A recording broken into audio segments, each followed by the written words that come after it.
Hello सबैजनालाई नमस्कार नमस्ते भन्न चाहन्छु। आज चाहिँ मैले एउटा नयाँ भिडियो बनाउँदैछु हैन।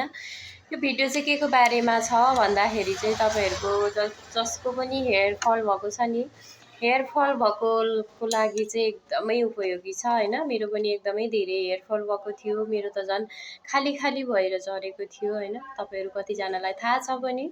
र मैले चाहिँ यसको लागि एउटा तेल बनाउँछु हैन। यो तेल चाहिँ यो चाहिँ प्योर तोरीको तेल हो। मैले चाहिँ यो मिलबाट पेलेको ठाउँबाट लिएर आएको हो। अनि त्यसपछि यसमा चाहिँ मैले एड गर्छु कोकोनट ओइल। यो दुईटामा चाहिँ मैले अनि जुन छ यो चाहिँ भयो यो मेथी भयो हैन। यो मेथी अनि त्यसपछि यो कालो जिरा, यसलाई कलौंजी पनि भनिन्छ। अनि त्यसपछि लसुन अदुवालाई चाहिँ पिस्याएर लाउने हो। अनि यो चाहिँ प्याज भयो। अनि यो चाहिँ ल्वाङ भयो।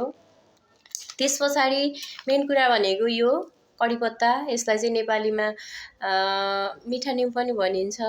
कढीपत्ता चाहिँ प्राय इन्डियातिर हिन्दी भाषामा भनिन्छ भने यसलाई चाहिँ मिठा निम पनि भनिन्छ हैन। अनि यो भयो ल्वाङ हैन। त्यसपछि चाहिँ यसमा मैले यो घन्टी फूल पनि एड गरेको छु हैन। यतिलाई चाहिँ मैले मजाले आधा घण्टासम्म सानो ग्यास पारेर हैन पकाउँछु। पकाइसकेपछि चाहिँ यसलाई मैले सेलाउनको लागि छोड्दिन्छु। सेलाउनको लागि छोड्दिसकेपछि मैले यसलाई छान्छु। छानिसकेपछि चाहिँ मैले एउटा बट्टामा हालेर राख्छु, जसमा चाहिँ मैले यो मारङ्गीलाई चाहिँ त्यसमा डुबाएर राखिदिन्छु। जब यो मारङ्गी चाहिँ डुबेर त्यहाँनेरि चाहिँ भिज्दै जान्छ, तब त्यो तेलको कलर चाहिँ रातो भएर आउँछ।